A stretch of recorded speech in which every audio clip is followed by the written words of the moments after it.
Ancestors for me, and it's not just a day, it's a day-to-day activity.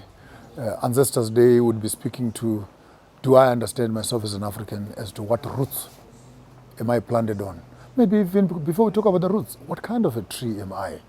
And I've learned something in my few days of life to know that what makes these forests and these jungles so strong, it is not because every tree is standing by itself, but that at the bottom, the roots are connected to each other and they form a strong linkages that lock all the roots together so that when the winds are blowing and the rains are falling, the weakness of one tree is actually strengthened by the strength of another tree.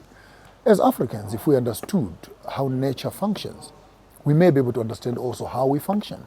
Because if trees are able to connect their roots together so that they create a forest that is strong, that cannot be moved, what do we fail as Africans to begin to find our roots as to how are we connected to each other so that at the background there, before we can talk about our countries, but right at the background there, at embryo, and all of and you hear these boars, bomlambo, and what is it with this muntu?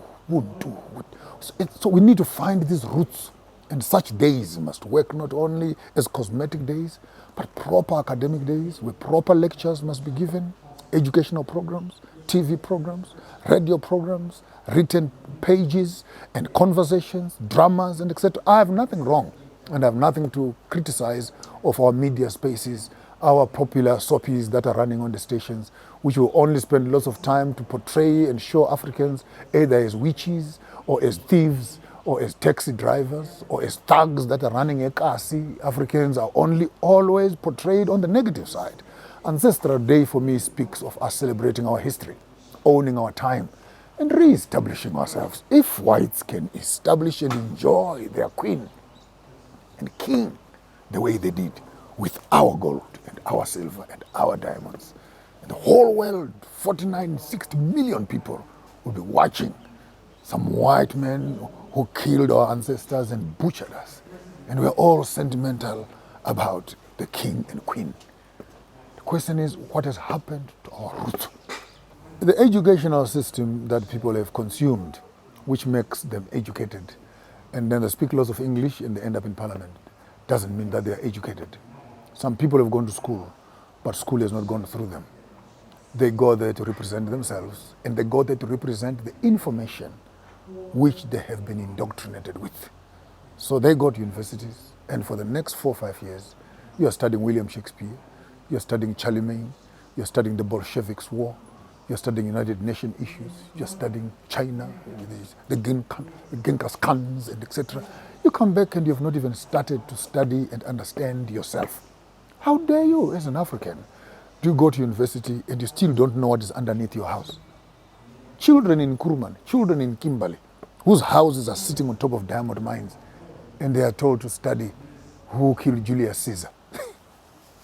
And then you expect these boys and girls, when they walk to parliament, that they are going to have a conversation that speaks of Amahlubi, that speaks of Amazwide, that speaks of Khoi-San, and understand exactly as to what forms and makes the fiber of being an African.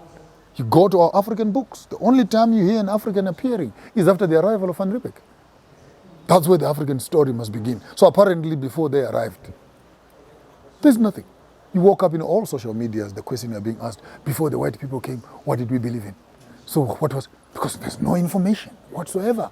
And where it is, they start asking, when you start telling them, this is African spirituality, then they start arguing, so what's your reference?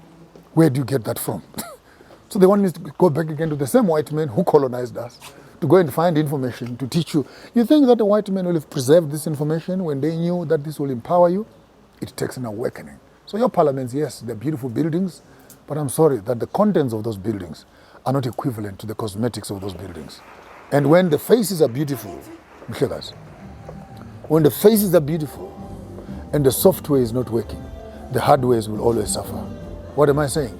When countries are beautiful, but the human resource of those countries is not working, their natural resources will always suffer. So we say in reckless language that A Pinus of a drunk man does not belong to him.